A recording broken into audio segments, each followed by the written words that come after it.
Good afternoon, everyone. Thank you for coming.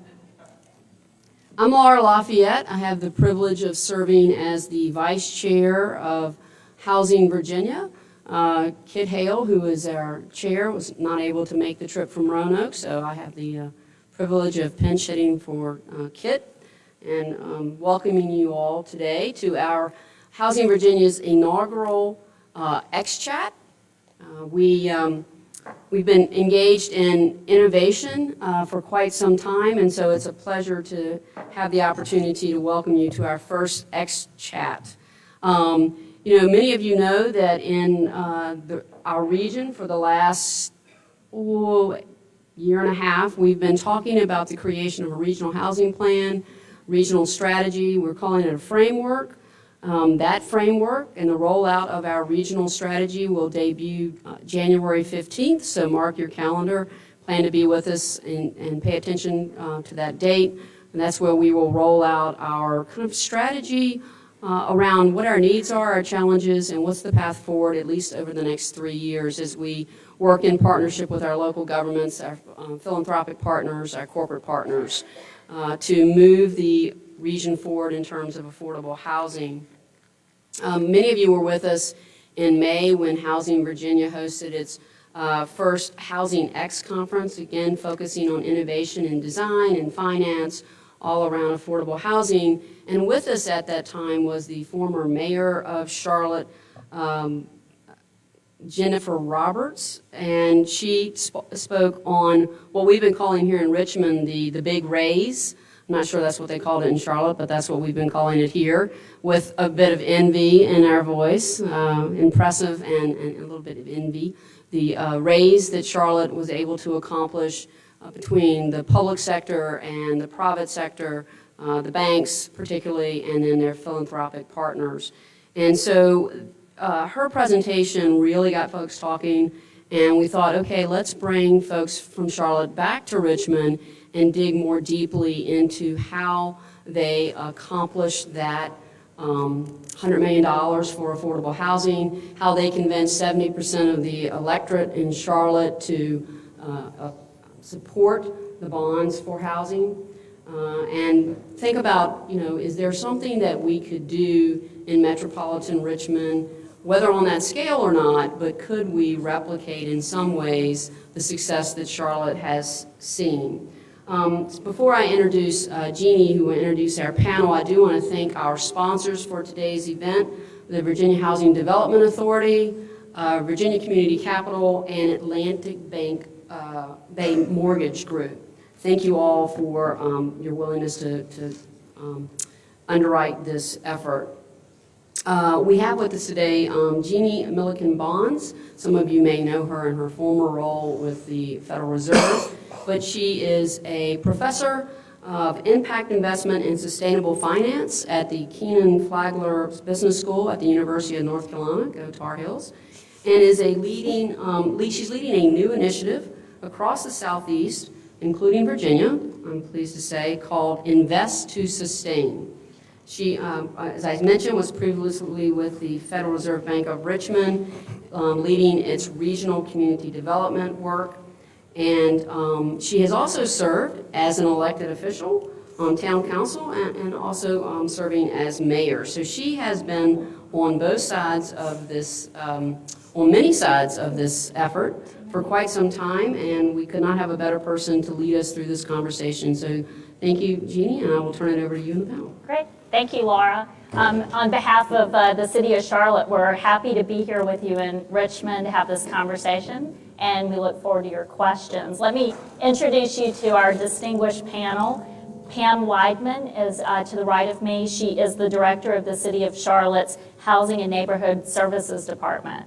So Pam leads the oversight for the Housing Trust Fund, all the city's affordable housing efforts, repair, rehab programs, homelessness. This is the go-to person for the City of Charlotte, very innovative in that role. Next we have Dan Latendre. He's with Bank of America, and he leads the CDFI lending and investing for Bank of America. I've been in on different panels with Dan in the past through something the Federal Reserve has called the Financial Innovations Roundtable. So I can tell you he is very much a thought leader in terms of looking out ahead as to the role of financial institutions, how they interact with CDFIs, and how they invest and fund innovative efforts. And then last on the panel, but certainly not least, is Brian Collier. He's the Senior VP at the Foundation for the Carolinas. That is the 6th largest community foundation in the country. Very much a leader in this effort and others that we're going to talk about today. And so happy to have Brian here as well. And before we get started, just as a little bit of background that we'll definitely go into more as we talk. For Charlotte, when the Raj Chetty study came out on economic mobility, it was called Where's the Land of Opportunity, the Geography of Intergenerational Mobility in the U.S. Charlotte had a reaction to it because we ranked 50 out of 50 of metro areas our size. So if you've ever been in Charlotte or you're from Charlotte, not a good feeling to see. We're used to being ranked at the top, not at the bottom of a list. So these leaders on the stage, as well as others in the city of Charlotte, immediately came together to think about what does this mean, what do we do, how do we plan ahead, because we want Charlotte to be a land of opportunity for people to be able to move up that ladder of economic mobility. So at the heart of this discussion today about affordable housing, just keep in mind that we have this broader picture of economic mobility, and housing and all of the holistic services that wrap around housing are central to this leadership on affordable housing today. And having said that, I am going to start us rolling on some questions. And we're going to look forward to your questions in a little while. And I'm going to start with Brian, because Brian's been on a panel at the Federal Reserve talking about this, and the Foundation for the Carolinas truly was a leader in this effort. So when that mobility study came out, Brian, and we thought that in Charlotte we had made all this progress, and then we found ourselves at the bottom of that list, why and how did the Foundation for the Carolinas respond? So it's interesting now to hear it described as the community instantly reacted to this, and we had this magical plan and everything. That is not the way it worked. First of all, Charlotte has been wrestling with the issue of affordable housing for 40 years, including lots of examples of broken promises to communities, where communities were destroyed with the promise that we're going to rebuild, especially African American neighborhoods.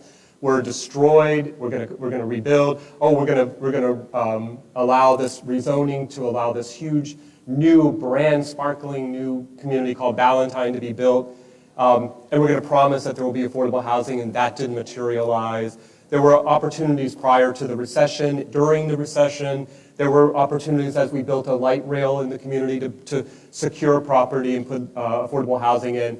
And at all of those junctures, there were great people who were advocating for affordable housing who weren't able to get traction on it. And in some cases, and I know we're not in a private setting, but I think Pam would nod in agreement, that there were actually elected officials who were adamantly opposed to affordable housing, especially if it happened to touch their district in any way. So I don't want to diminish the work of people who came before us. But we did get two catalytic events that helped us move forward quicker than we would have expected absent it. So one, and we can talk about this a little bit later, but we had a police-involved shooting in 2016 where we had protesters who came downtown and disrupted downtown, but said, they were talking about the police-involved shooting, but they were also saying, you betrayed us as a community on affordable housing, you betrayed us on segregated schools, you betrayed us on a number of investments that haven't happened, and we want something to happen. So that actually was, in many ways, I don't ever want that to happen to a community, but the fact that it did helped make some of the issues that we were talking about in general ways, what Brian Stevenson would say, suddenly they're proximate to you. What existed only in your mind or across the community that you never saw was suddenly in your face and could disrupt business. But the more positive, in a way, thing that happened was So Professor Chetty, in the summer of 2013, actually came out with research that looked at mobility across the country. And I think for everyone to sort of get a general understanding of this, first of all, he was trying to say, is the American dream alive in our country?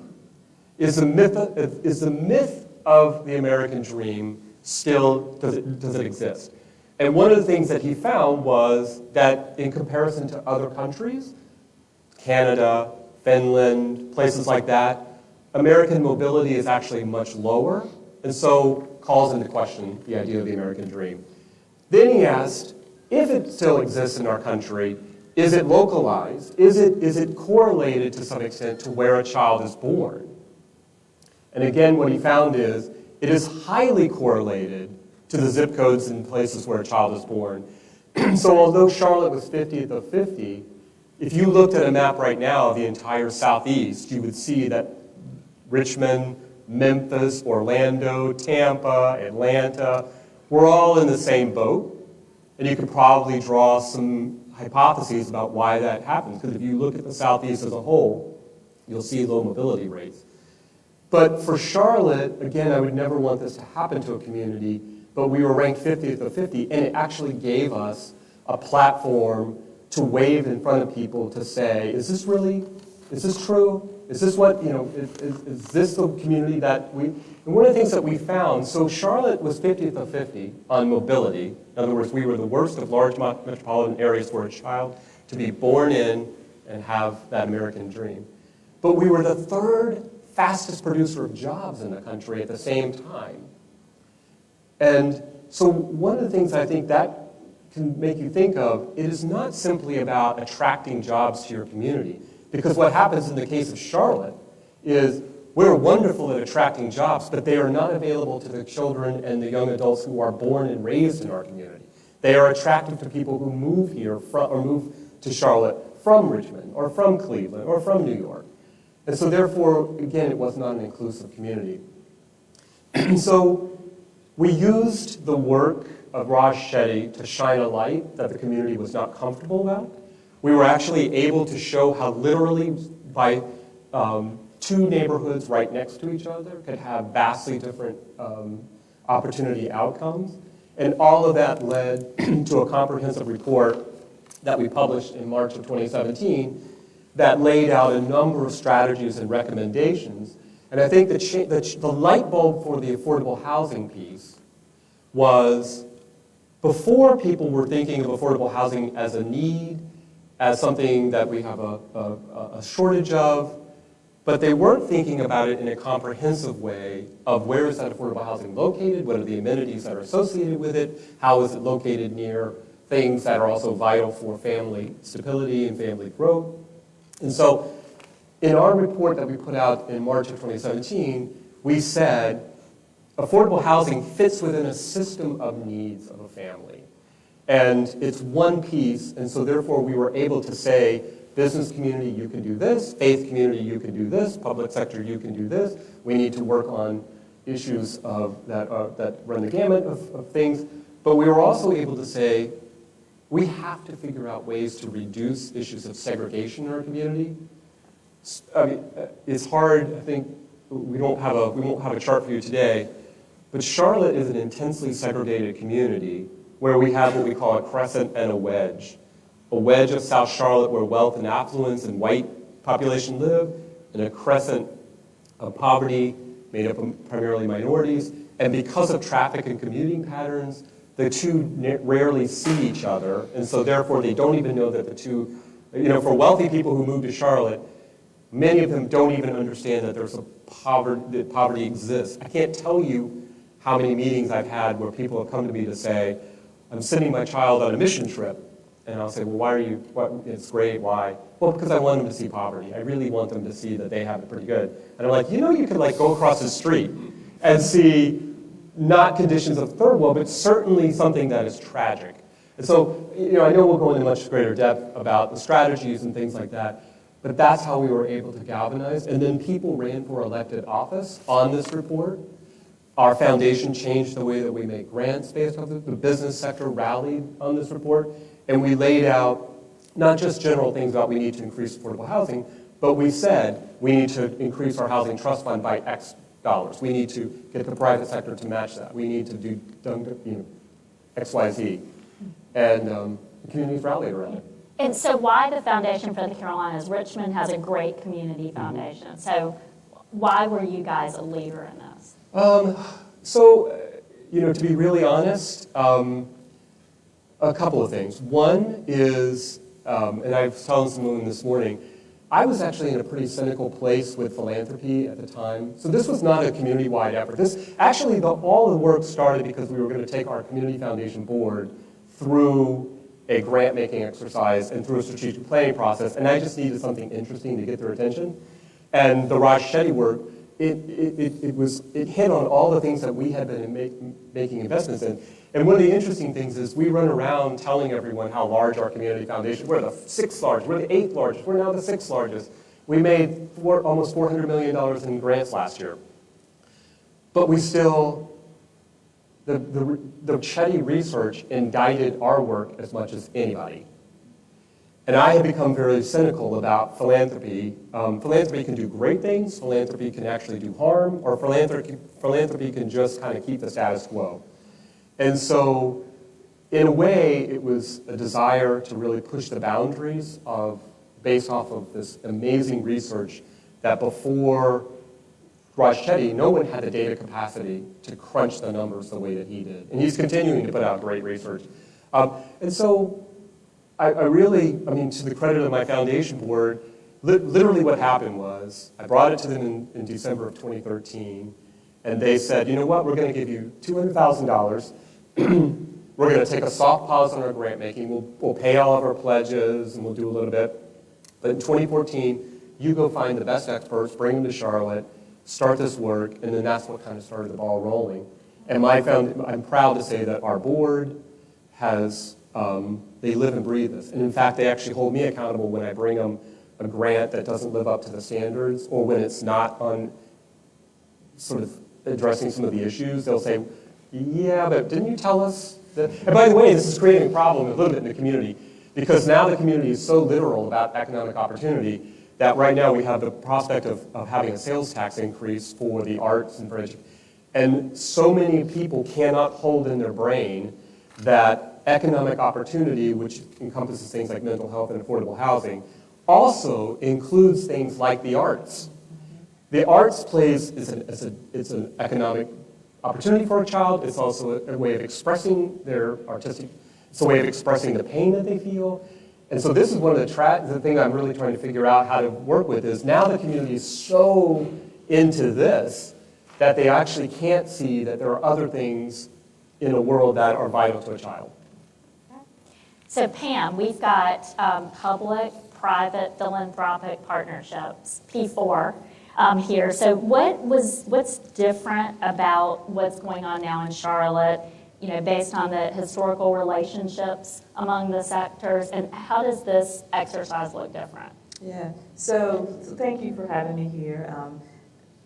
I would say this is an example of how it's different, right? What I mean is that Brian and Dan and I are sitting here talking to you about the affordable housing efforts in Charlotte. And before the $50 million bond, before the raise with the private sector, this would not be going on. So Brian's pointed to the report. And the report really, really propelled, I believe, the private sector. It gave folks political will, increased political will, and it really, really laid out the case for affordable housing. Prior to this, it actually said that there were more people than Pam. There were more people than the few members on the city council at the time who were really trying to figure this out. The foundation has always been a wonderful partner to the community. But this really, really, I would say, gave the foundation and the private sector a table to sit at and talk about how do we move forward around this common idea, not just affordable housing, but as Brian has alluded to, how affordable housing is critical to helping folks achieve economic mobility. Obviously, we have more resources to work with. We have folks coming to the table now who probably didn't even know about what affordable housing is and kind of the benefit to the community. And again, the political will, there were councils, and so I often very honestly say, and it's my opinion, that one of the reasons that we are behind is that there were several years where we really didn't do anything around affordable housing. We missed an opportunity, as Dan will speak to participate with the finance agency to get low-income housing tax credits. We didn't do bond deals for a long time, and that's a sure way to get affordable housing into the community. So we have more momentum, we have more partners, and we have increased political will as a result of all the research that's come out. Good, great.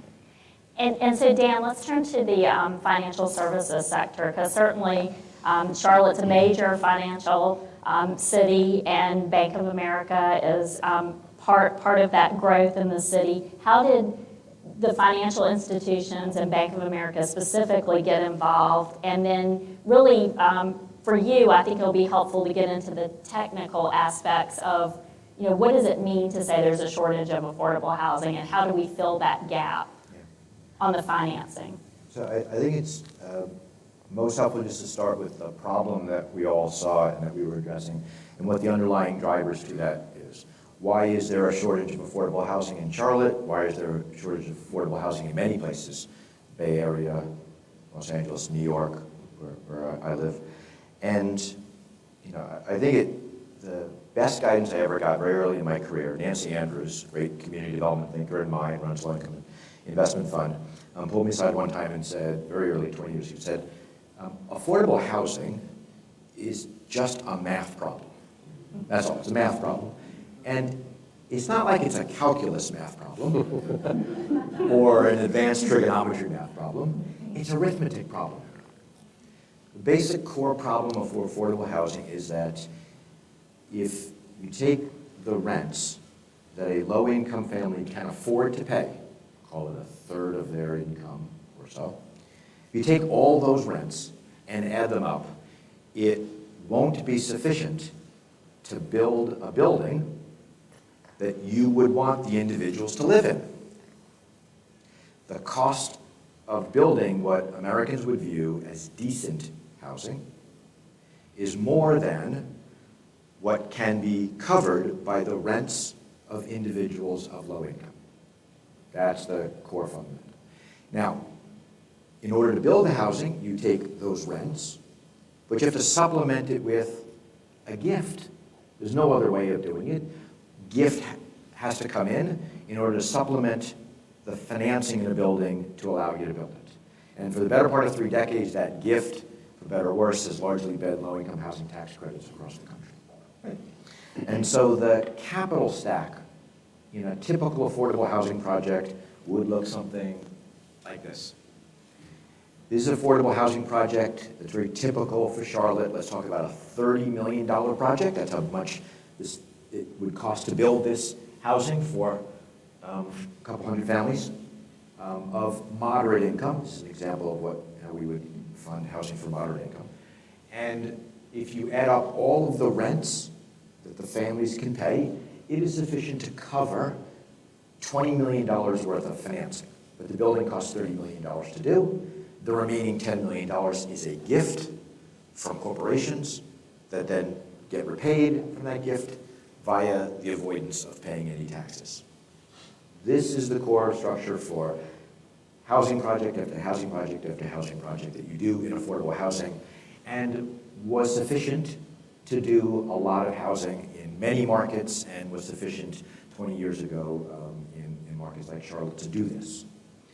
But in many markets, Charlotte included, in the last 6-7 years in particular, a number of factors have made this even more difficult. Right?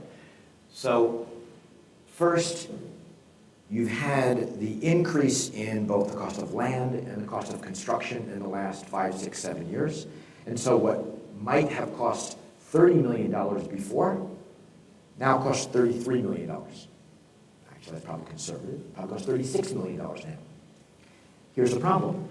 The financing that you can do because of the rents doesn't change because incomes haven't changed at all. construction costs go up, yes, land values go up, et cetera, but the rents that someone can afford because of their income has not increased dramatically, increased at all in the last 6, 7 years. That's the first problem. So the costs go up. Second problem is that interest rates were going up. They've come down a little bit, so this has been moderated a little bit, but they will go back up again. When interest rates go up, what you used to be able to finance at $20 million shrinks. And now you can only finance $18 million because interest rates drop. And the third factor, courtesy of the tax cut in 2017, is that as tax rates are now lower on corporations, significantly, the value of the tax credits are lower. And so the tax credits that used to be $10 million are shrinking. The combination of those three factors, dramatically increased cost of land and construction, increasing interest rates, and decreased value of the tax credits, in a place like Charlotte means that what might have financially worked before, the math problem solved by low-income housing tax credits, today doesn't work. You got a gap of $6 million. That can only be plugged with a gift. There is no other complicated, wonderful, complex financing that you end up doing to plug the $6 million gap. It's just a math problem. The other math problem that we have to wrestle with is the fact that this is what it looks like for a housing project for moderate income families. Often the biggest need and the biggest challenge that we're all wrestling with is housing for individuals who earn very low income or none at all.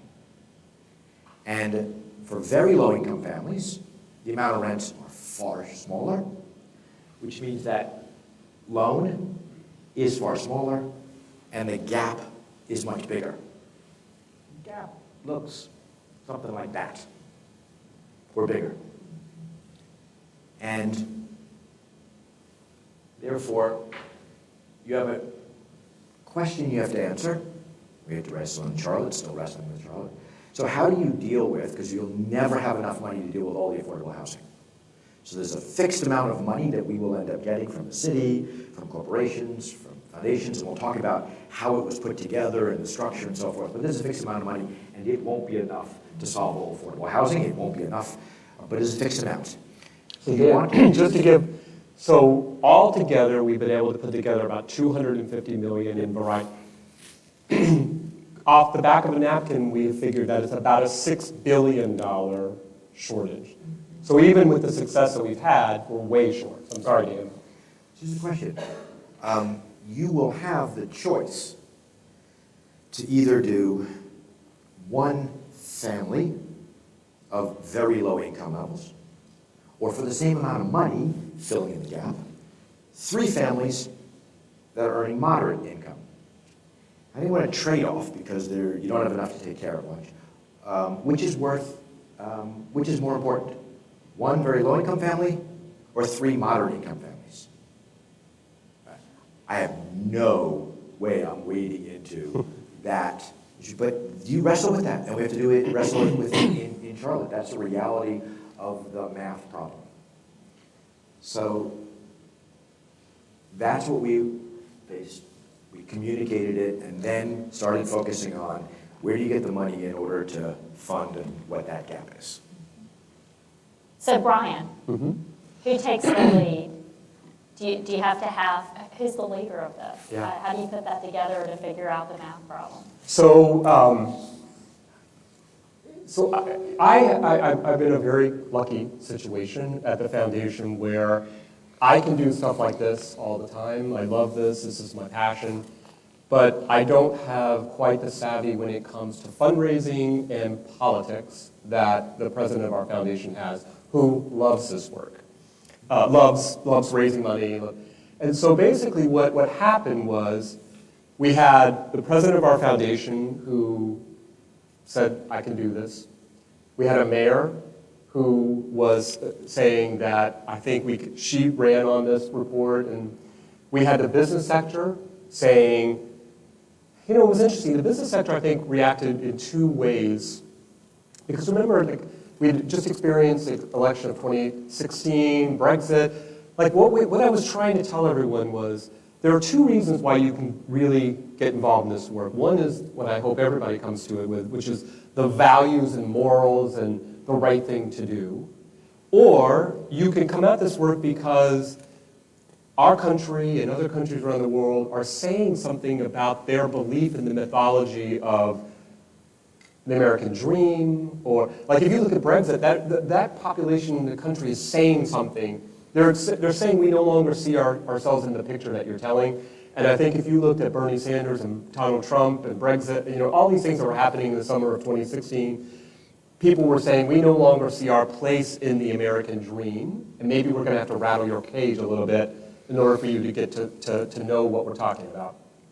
And so I think the business sector came to it from two different, one extremely value-driven and seeing the importance of this work, but also understanding that our companies need to be more visible in the community doing the right thing. And by the way, we need to be involved in housing, we need to be involved in apprenticeships, and we need to have not just internships, but paid internships. We need to look at our hiring practices. We need to look at the use of our land. The churches themselves came to the table saying, in many ways in the South, churches have perpetuated some of the racism that has occurred in the South, and so we need to stand up. We need to be. So in my case, the president of our foundation was a leader of this, but the faith groups came to the table.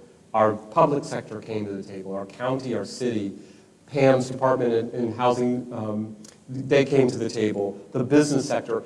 But they had to be corralled somewhat because you could get them all going in different directions.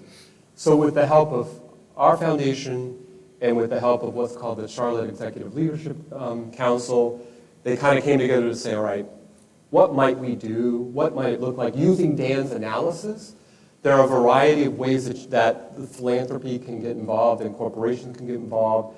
And some might be through traditional grants. Some might be through debt. Some might be through equity. Some might be land donations, home ownership, down payment assistance. People came to the table with a lot of different things. But I would say, for the most part, it was sort of corralled through the foundation. Then we brought LISC to town, LISC has been a good partner of ours. I think they've even had to learn a few ways of working in a locality that is trying to go as fast as possible. So we've had some learning lessons there that have been valuable for everyone. But again, I think the catalytic thing for our community, though, is having a map that says, we're asking for investments in affordable housing, but we're also asking the county to come in and do additional pre-K and early childhood development. We're asking the faith community to come in and talk about social justice issues and things like that. So, again, I would say that although maybe the foundation has been a leader on this, there have certainly been others at the table with us from elected officials. And by the way, as Pam mentioned earlier, the report in many ways gave air cover to those who were reluctant or who said, I can't do this. And so let me give you an example of a struggle. So in 2018, I guess it was, we talked to the mayor, and the mayor said, the report calls for the community to go from, it literally says, right now you're investing $15 million in affordable housing trust fund bonds, go to $50 million. That's a big number. The mayor said, well, we've got police asking for a raise and fire asking for a raise and capital investments that need to be made. I just don't know that we can do that this year. And so what she was savvy enough to say was, well, the report says the city must do this, but the report also says that that the public sector could create a fund, a private sector fund. So the president of our foundation said, all right, well, what if we matched that? What if we matched your $50 million? And that gave her the air cover to be able to go to the council. The council then voted for the referendum. The referendum then went to the constituents, and we were able to pass it at roughly 70%. But that didn't happen just because everybody said, well, I think this is nice to do. It happened because we had to give cover to one another. We had to understand the political realities of certain individuals. We had to understand what people could bring to the table. And so, again, we'll go into more detail on this, but I'm excited about where we are on this. Great. So interesting. So you see it from the inside. I'm from New York, so I view it as an outsider's perspective and wrestle a lot with, so why did it happen in Charlotte? Because I work across the country, and a lot of places are saying, I would like this to happen in my community as well. So how did it happen in Charlotte and not happening in lots of other places? And I would say my takeaway so far, and I'm learning more and more as an outsider, are three pieces.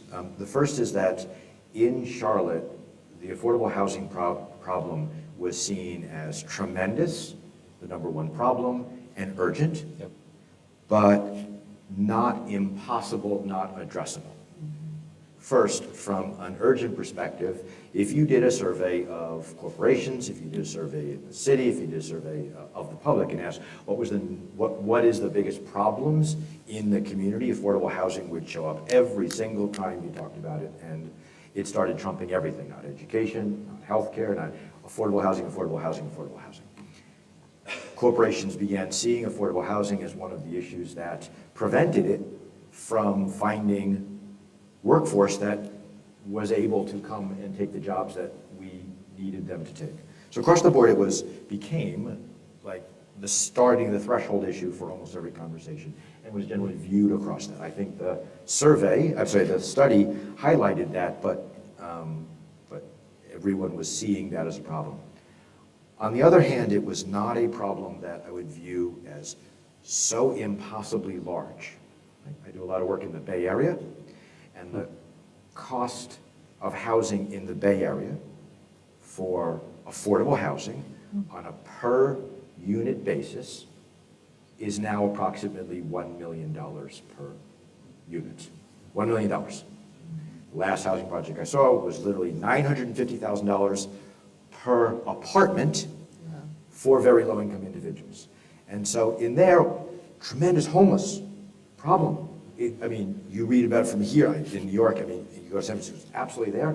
And you're thinking, as you're addressing the issue of homelessness, right there in front of you, $1 million, $1 million, $1 million, $1 million, $1 million.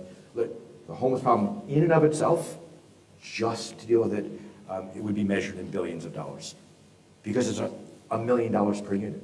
That is part of what is paralyzing that community, because you look and you go, okay, when you add it all up to solve the affordable housing problem in the Bay Area, you're hundreds of billions of dollars, and you can go to a corporation in Charlotte and say, I want a mid-seven-figure check, 5 million, 7 million.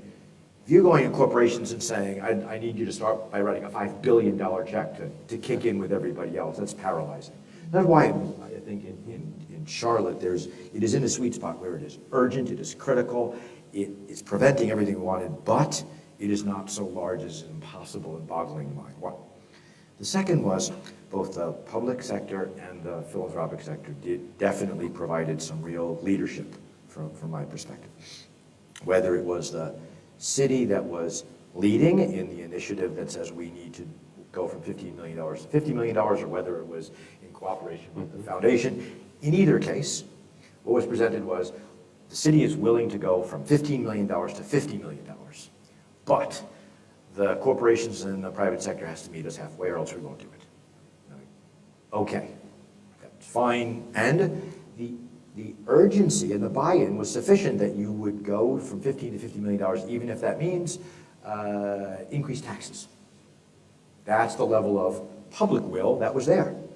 If you have that level of urgency and public will, the city can step forward and do that with that cover, and then turn to the private sector and corporations and say, look, we're raising taxes.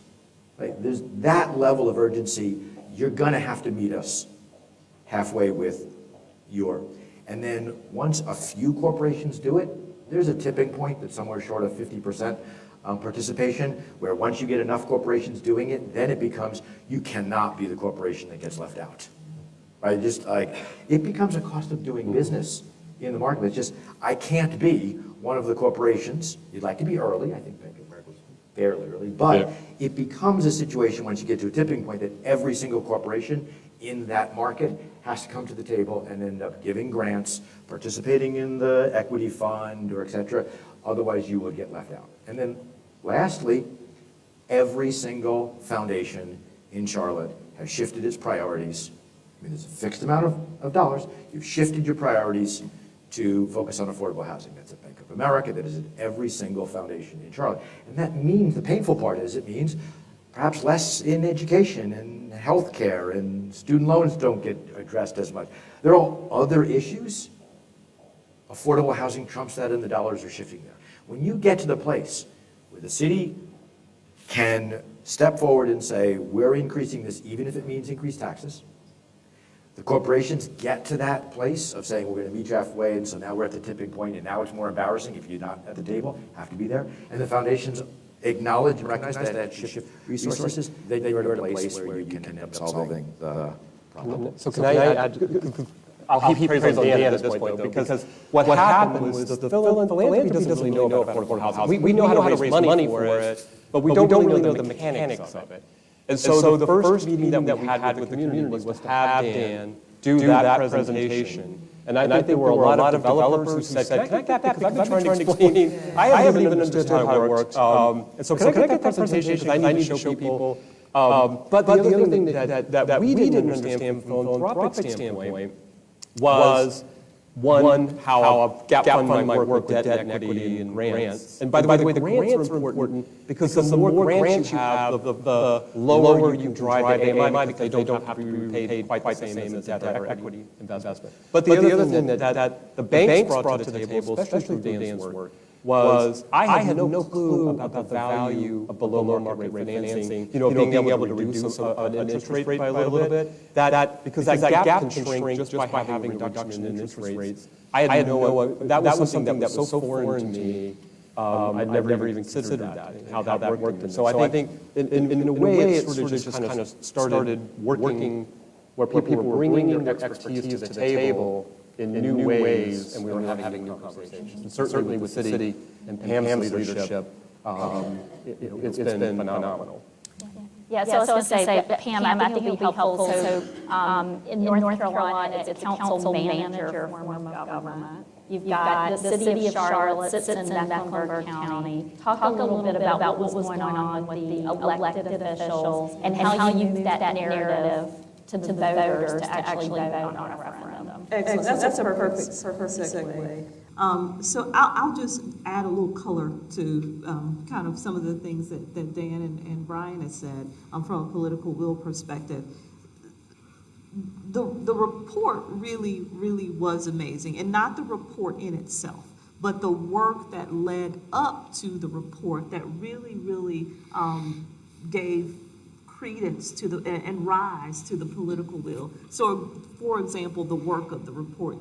Brian's team convened a group for about 18 months, right, to kind of just study what do we mean by economic mobility? What are all of those things that lead to economic mobility? And not only did this group just meet to talk among themselves, but they were educated during the process. And so particularly from an affordable housing perspective, they brought in national speakers like Brian Stevenson, who talked about the importance of affordable housing in his book, Just Mercy. Brought in speakers like Matthew Desmond in Evicted, right, who chronicled six families in Milwaukee. Richard Rothstein on the community discussion around hillbilly elegy. And so that really gave an opportunity for not only the elected officials, and it's interesting to note, many of the elected officials that we had today were part of the community, right? And so they were coming to hear those discussions. And so that really, when they got in office, we had 6 new people elected, sworn in 2016. They were millennials, right?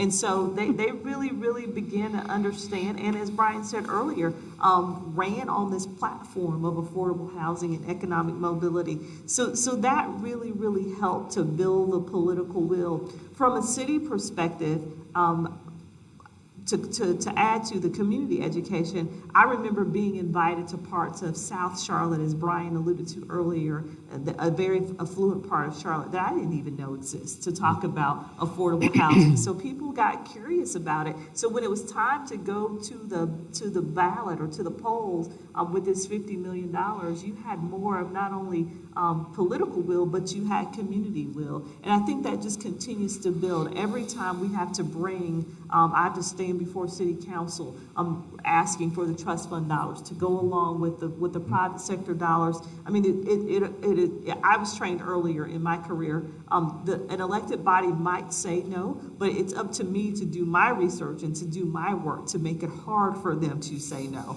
And I think it's impossible almost to say no to a really sound, affordable housing development that we bring forward today. And you asked earlier kind of one thing that is also different, and Brian has alluded to this. So if you are a private sector company or an individual or high net worth individual, and you don't particularly want to trust the city enough to say, hey, I'll give you X millions to put in your trust fund, we have this new intermediary list, right? And so they manage the fund. You will trust the foundation more, and you might even trust lists more to manage your dollars. And so that's very different as well. From a political will perspective. And again, I can't say enough about our elected officials, particularly our mayor. Our mayor is a 30-year city employee, which she retired from the city. And during the biggest part of her tenure with the city, she worked on things like community development issues and affordable housing. So she understands it better than most of our electeds. And she also is a longtime Charlotte resident. So she is seeing this community change, the Charlotte community change. And I believe she, and along with all of our other electeds, we really do, or they really do want Charlotte, me included, to be a place where everybody can live and thrive, where there's not the city of have and have-nots. And we are 11-member governing body. We have 9 Democrats and 2 Republicans. And even our Republicans, they get it. Again, Dan's presentation, one of our Republicans who is very methodical, he saw that presentation and he said, okay, this makes sense to me now. So. And so, Brian, I think knowing Richmond, they have a number of foundations that are very active. Probably be helpful to go back and just talk about the relationship between the foundations and Charlotte as well. So we're lucky to have the Community Foundation. Obviously, it's interesting. I moved to Charlotte in 2007, and Charlotte is an interesting place where business, faith community, the philanthropic community, and the public are all sort of in many ways at the same level. I mean, they sit at the same tables. They have. It's a community where there isn't dominated by business necessarily. So we've had this long history of collegial relationships between different sectors. But within philanthropy, we have some large foundations. We certainly have some large corporate foundations. But I would say that we also, maybe before more recent days, we all kind of did our own thing. Like, this one's known for the arts, this one's known for carving out this, and this one's known for carving out that. And as Dan said earlier, once the report came out, many have started aligning their work around this effort and starting to ask more serious questions of our nonprofits and doing some introspection themselves about the way. And so we've been able to gather in this collaborative table of funders. And what's interesting is, so we have this fund that we've been talking about, which, just to put it in context, so we have the Housing Trust Fund at the city, which is $50 million. We have the fund that the private sector put together, which actually exceeded its goals of 50 and actually is around 54 million. And then we have potentially the potential for someone to come through a process and go through underwriting with the financial service, and you might want to explain that, Dan, a little bit. Mm-hmm. And then we've had this rental subsidy program that we've been running for several years that the city is our partner, which is another about a 20 million. So in the past, they might have operated very independently of one another, but now we're trying to figure out how do we drive these initiatives together? How do we address a significant gap in housing for those who are 30% AMI and below, so very low incomes. But how do we work together? And by the way, for people who are at 30 or 50%, it's not just housing that they need. They need mental health services, job, all of these things. So how does the county, which is the primary deliverer of services like that, so we have the city that does a lot of housing, the county provides services. How does the county come in and help overlay with mental health services and things like that that we know these families need in order to be successful. And so I think that's what I'm really proud about, is that people are starting to sort of figure out ways to work more together. And by the way, Dan referred to affordable housing as one of the things that the report, it calls for a bunch of things, but we felt like there were two areas of low-hanging fruit that we could move on right now. One was affordable housing because the community's talking about it. We have a city council that's prepared to do it. We have the voters that we believe would vote for it. The other was around pre-K and early childhood brain development, because the county was ready to move on that. So we moved on those two first while we work on the others. But the great thing about having these small, or in some cases moderate successes, is they show the community that you can do something about these things. And so now they're able to start thinking more holistically, because before it was like, it's overwhelming, we'll never get anywhere, nothing ever changes. But now we can show a win on affordable housing, we can show a win on pre-K, we can start to show the community that these things can lead to bigger change. Now, what have we not overcome in all of this? NIMBYism, that's huge.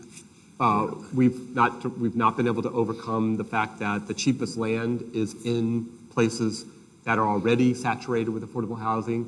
So now we've tried to come in with another level of research that we've been able to do from the national level of identifying census tract areas where opportunity outcomes from our research shows that they might be higher, but the land might still be more affordable. And so we're increasing the chances that the child might have a greater opportunity for success in certain census tracts. So I'm like overwhelming it, but everybody's mind's going to explode at some point. But it's like, all of it, we were in your place not long ago, and with people of vision and with political will and with the public support, we've been able to move someplace pretty quickly, so it can be done. Yeah, so I find almost more surprising than the ability to raise dollars is the fact that the process for determining who gets it is fundamentally changed in a way I really haven't seen in too many other markets. First, I want to get to how you address the solution. So, in the math problem that I talked about there, we view that there are three possible ways of shrinking or addressing that gap. The first is to put money directly into the gap. Here's a gift. This housing project gets done if somebody writes a $6 million check. Done. Or if the fund, which we have raised, writes a $6 million check.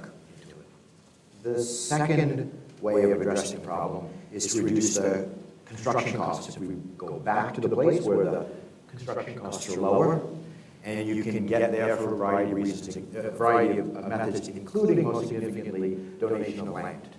We went to every financial institution and said, wonder if anyone has land, maybe from the recession or other pieces, and there have been a series of land donations. You start with free land, and an affordable housing project gets done. Right? The gap goes away. And the third way is to undo what the increase in the interest rates there, reduce the interest rate. So if instead of making a loan at 4% or 4.5% or 5%, that's what the market rate is, you could get a financial institution willing to write that loan at 1%, then the rents are enough to cover a much bigger loan, and it shrinks the gap. And so we went to all corporations and said, you can play in any one of these responses. Here's saying you're not going to play in any of them, it's not going to work well for you. But here are the options. Reduce the construction cost by land donation or other donation. To reduce the cost of loans you make. So it's not a gift, it's just significantly and dramatically lower interest rate, like 1% loans, which a bunch of banks in Charlotte have concluded that's doable. You're really paying for it over a much longer period of time, and it doesn't hurt as much on an accounting basis. So give low interest rate loans. Or three, give to the fund, so we can end up closing the gap. Those are the three ways you give. But what was really interesting is that we took those three options, just in the end,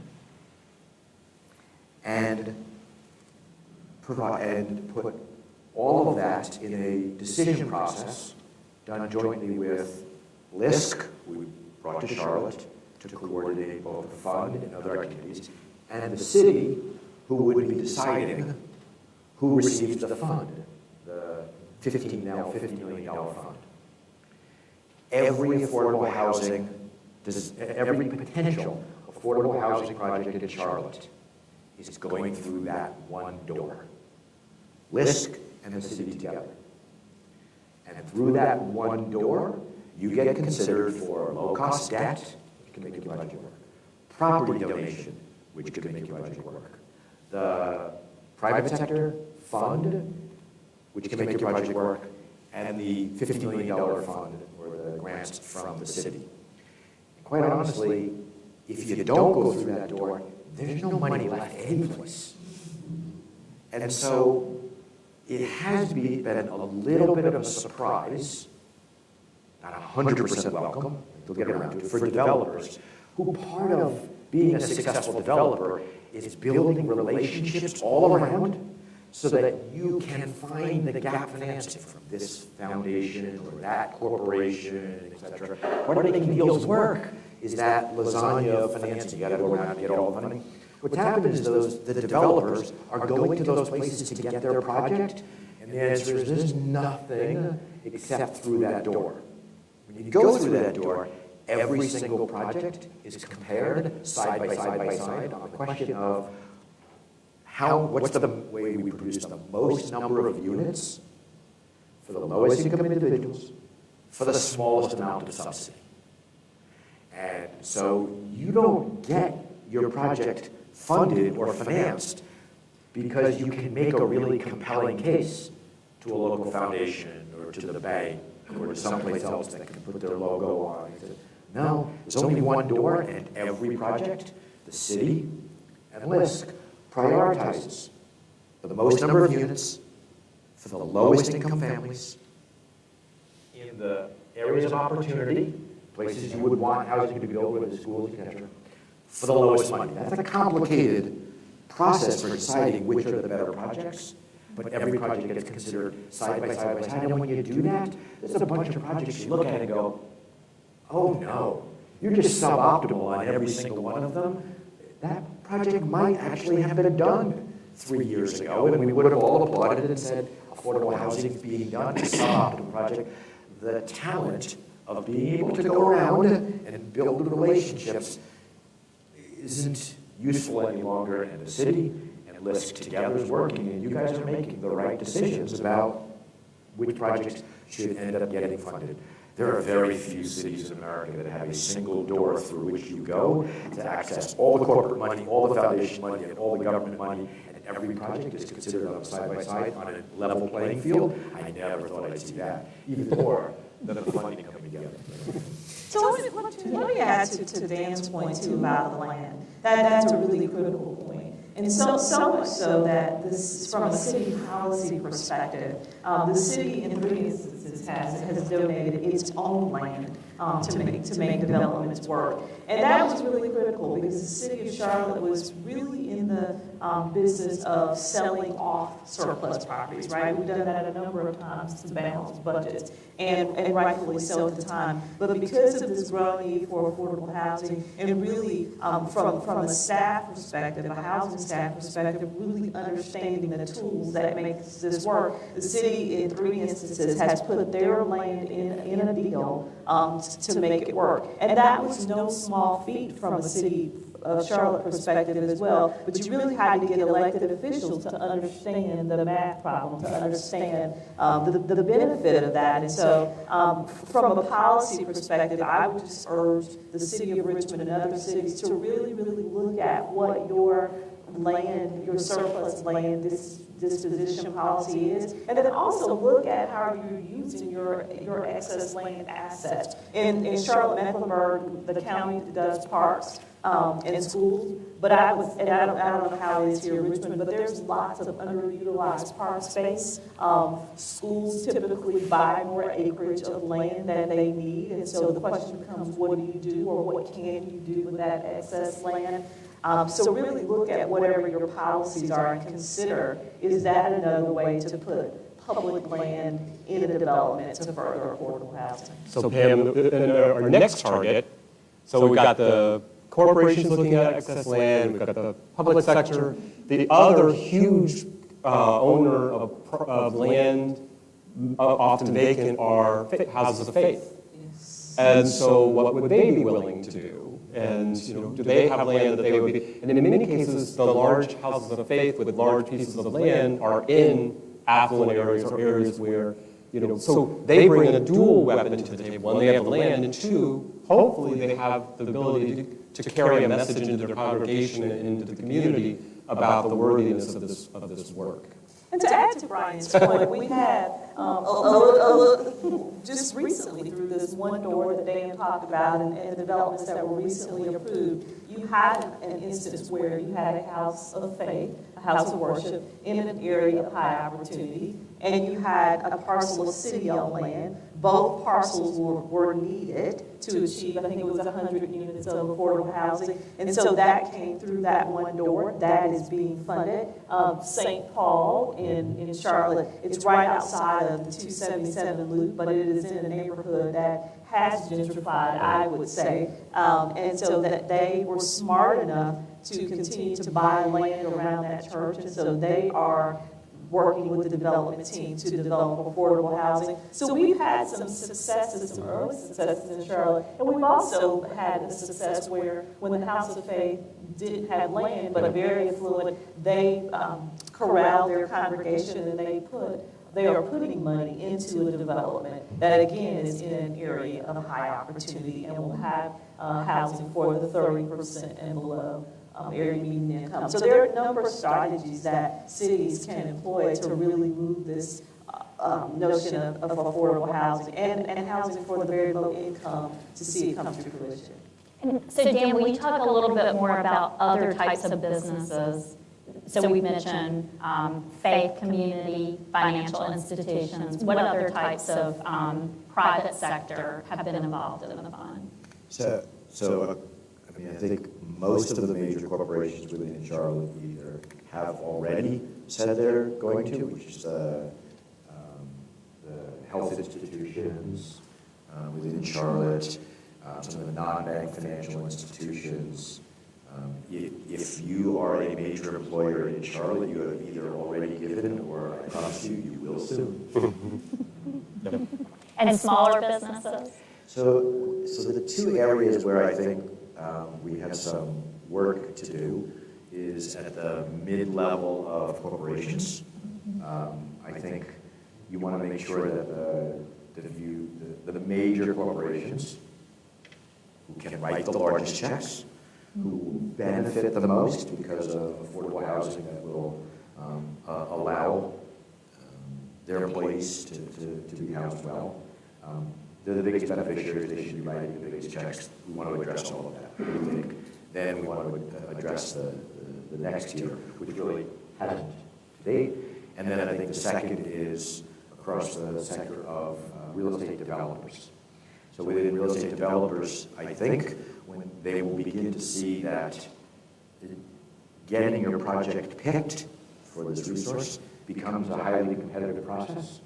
And we are going to see increased competition and creativity around driving down costs. When everything's viewed on an even playing field, then there becomes fierce competition in order to get that. And those are the two areas that will come next. And so we've focused our effort today on the large corporations who could write the bigger checks, just because from a resource allocation standpoint, it's much easier to meet with 15 companies and foundations. But opportunistically, we have had things, like one of my favorite, I love Bank of America, But one of my favorite announcements was that two brothers who run a sandwich shop, very popular in Charlotte, but it's still relatively small, they inherited a piece of land. And they have taken that inheritance and put it into that, it will be held by the foundation in one of the trusts that we have, that will be then given to Habitat for Humanity to build affordable housing. And so that would not have happened but for the raised awareness about basically the call to find your place in this work. We don't care where you are, we don't care how big you are, we don't care what your sector is, find your place in this work. And things like that would not have happened before that. So I love the big gifts, but then there's some things that come in, and by the way, this is not a small gift, I don't know what the valuation is, but several million. But they just decided they didn't need that piece of land. Yeah. I do think, in your thoughts, I think the success has been mixed. There's some good examples, but it's not our sport, on what have you, high net worth individuals in the community. Yeah.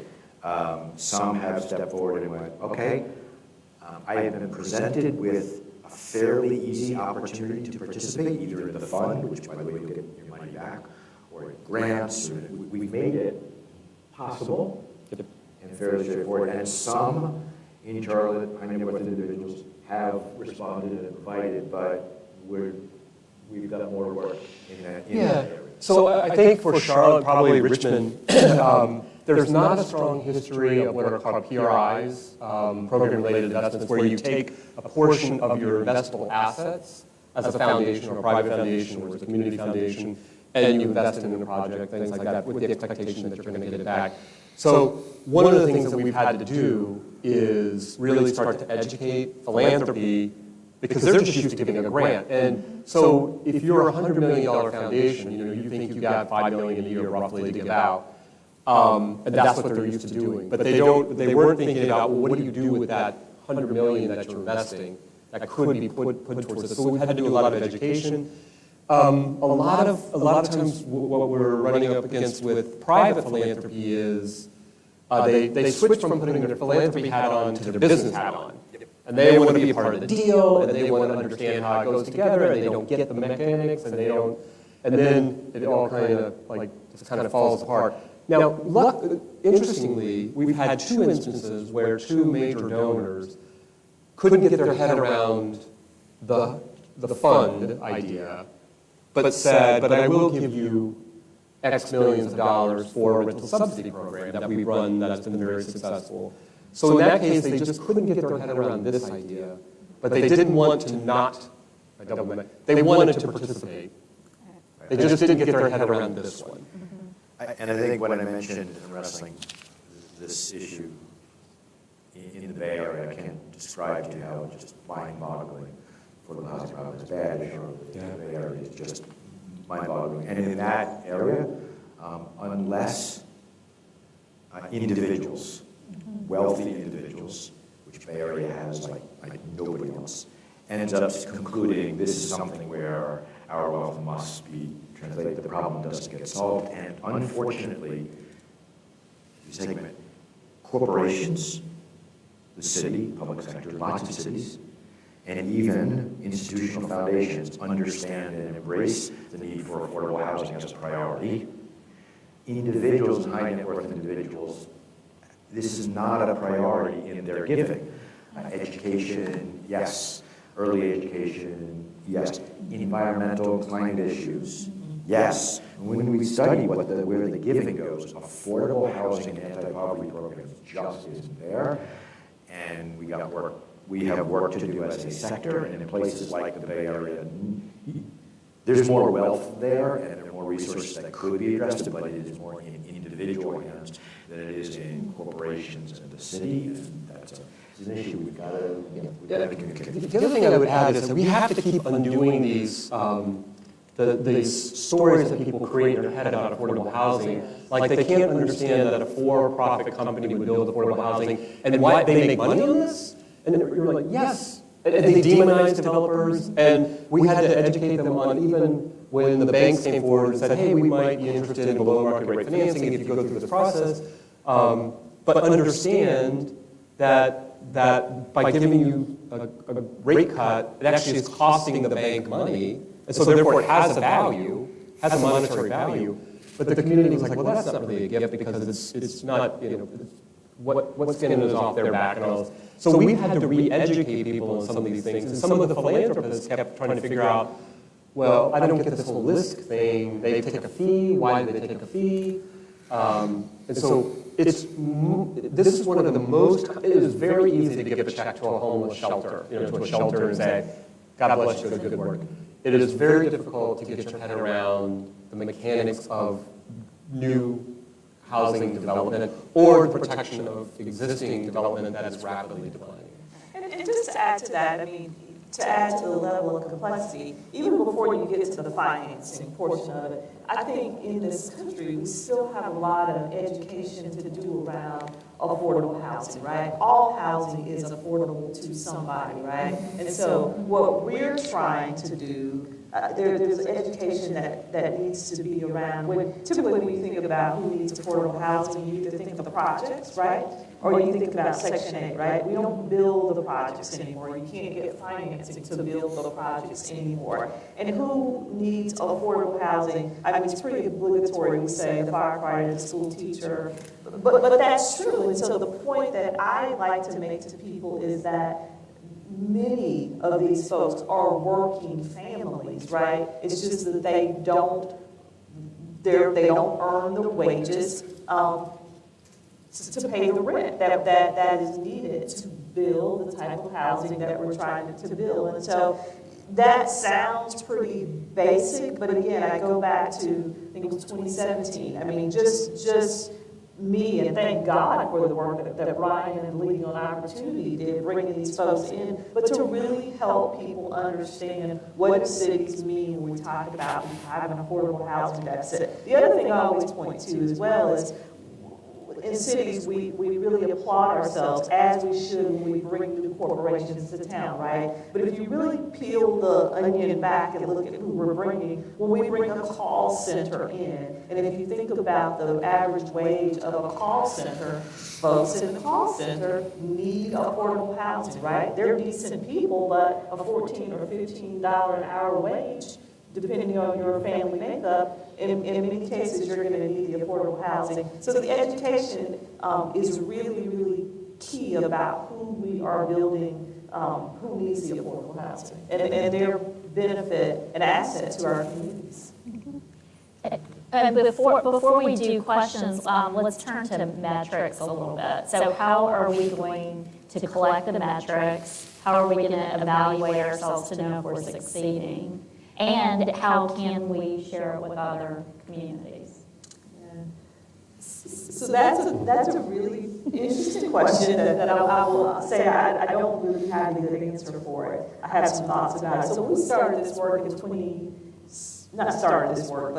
in 2016, I would say we brought in a consultant to really begin to understand what our need was. I knew a number that HUD said we needed, but I really didn't have a lot of faith in that number. So we brought in a consultant and we did some work. And so there was a need 24,000 units. That was our supply gap, meaning that those units did not exist in the market. The preponderance of that gap was for folks earning at the bottom of the tier, kind of the 40 to 30%, right? And so we have that number, the 24,000, but what we have not done a good job of capturing is the number of units lost in the market. So, I don't have a good answer for how we're saying how we're going to know when we've solved the problem. I don't think we're going to solve it.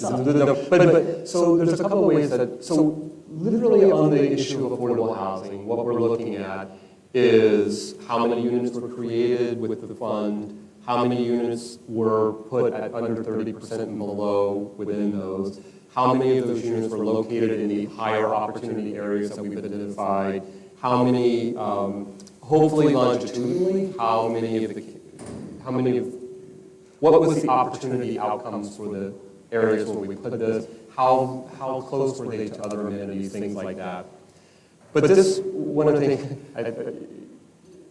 in my world, affordable housing is just one of the indicators of how the community is going to move on this whole issue of mobility.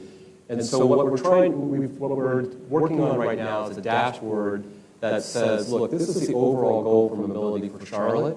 And we're kind of wrestling because in one way you can measure it in terms of income, which is how Chetty measured a life. The way that he measured the value of life, I mean it kind of a little bit, just provocatively, is how much money did you make in comparison to your parents? The way that I would much rather value a life is how did a community develop an environment and an ecosystem where a young adult is empowered to make a decision about the life that they want to pursue, and then they have the social capital, the networks and relationships and other things to go and pursue that. That's a hard thing to measure, but it's something that I'm trying. But then what we're trying to figure out is what are the indicators that are most predictive of us reaching that outcome in the short term and in the midterm and in the long term. And so affordable housing for me is just one of an indicator that has to go along another set of things that are moving in the community. I think the number of units is great, but and this is, by the way, this is a tension between the political world and maybe the world that I want, envision. Because the political world, and you don't have to say anything, Pam, wants units on the ground today. And they want $50 million out the door today.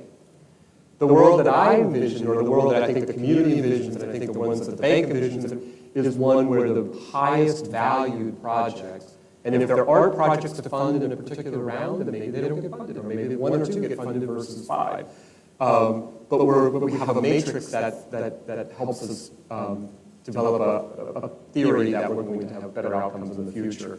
And so there's that tension because the council members who ran in 2016 were saying to the community, I hear you, I'm going to put units on the ground tomorrow.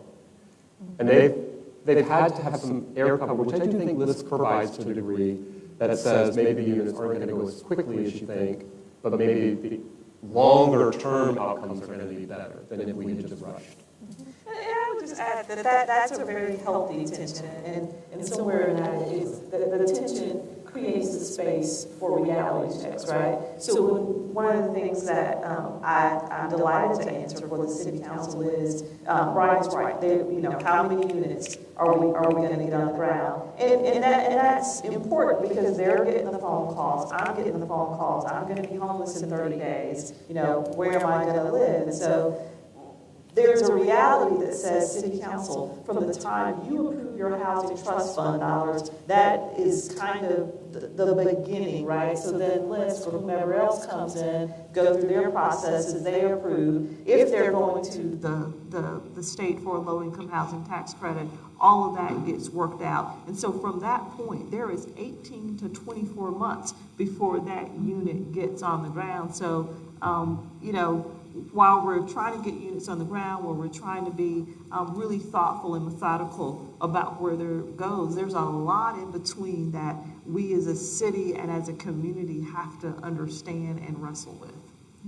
So, while I agree that we want to be measuring both outputs and outcomes for individuals, I think that at least from our perspective, Bank of America, I want to make sure that the perfect is not the enemy of the good. Mm-hmm. Look, the issue is urgent.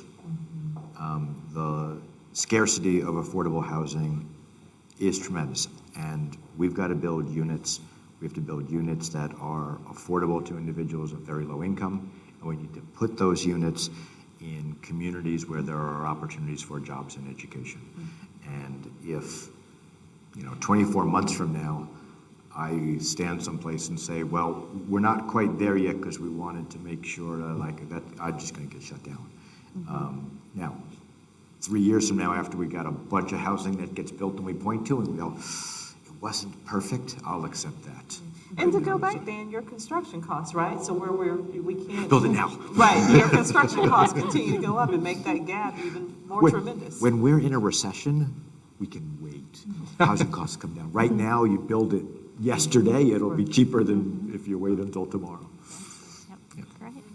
Okay, so we want to open it up for your questions now. And we've got a mic that'll be moving around.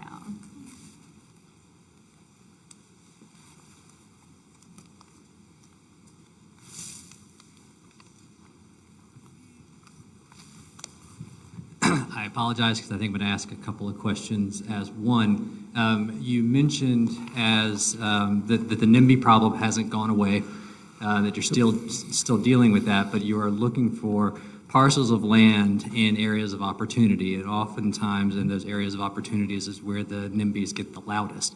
So are there any processes that you put in place with the city or county government in order to help facilitate the process of getting those affordable housing units that the LISC and the city have designated as getting the funding, getting those through quickly and kind of around the voice of the NIMBYs, or how are you dealing with the NIMBY voices? Second, and kind of building on that, is how does LISC and the city look at mixed income as a way to reduce those construction costs? And then kind of on the flip side of the NIMBY argument, when you have communities that are concentrated low income, where there are a lot of affordable units, you often have communities that have come to rely on each other for the other things that they need for their lives, whether that's childcare, transportation, food. When you take those people out of those communities, oftentimes they have a hard time accessing those other things that help them survive. And in some cases that you talked about, the communities that you've lost trust with over the years from projects that have failed, and those can be equally loud voices for opposing these kinds of projects for the exact reason that you're pulling people out of their community. So how are you working with those communities to rebuild the trust to get this done? Sorry, that was 4 questions. I apologize. Yeah. But you know, Each one would take 30 minutes to answer, but yeah, I think interestingly enough, a couple of your questions go together though, right?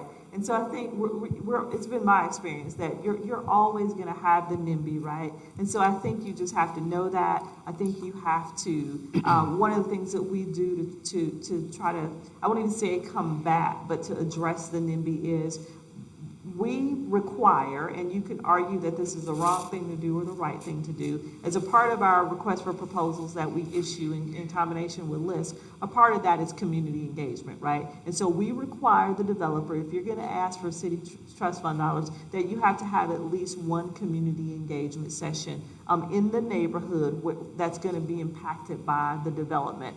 I have seen really good outcomes. You go in and you have a community that's, no, we don't want that here. But by the time a developer has a couple of meetings, work on kind of the design of the development, really help understand who's going to be in this neighborhood. Again, that goes back. You'll leave your 1-month-old at a daycare with a woman or that you don't even know, but you don't want that person to live in your neighborhood. So we try to do a good job of pointing out those types of elements, assuring them that the development is going to get done, it's going to get done well. That helps with the NIMBY.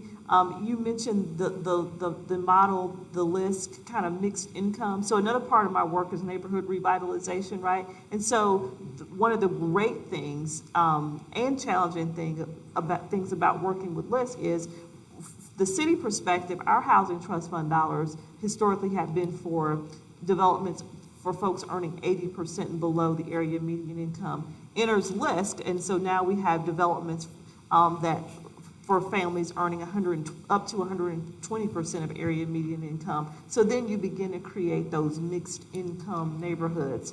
The other interesting thing that has played out in Charlotte in recent years, in areas where you typically had high concentrations of affordable housing or low-income housing, those areas have started to gentrify, right? So I mentioned the Belmont community earlier, where you had a House of Faith. That used to be predominantly low-income African-American neighborhood. It's right outside the 277 loop. It started to gentrify. So those communities are welcoming affordable housing because they're being priced out. Cherry neighborhood, again, historically African-American low-income housing has gentrified. So they actually called the city and they were like, hey, what can we do to get more affordable housing in our neighborhood? So that's not a perfect answer, but I tried to marry a couple of your points there.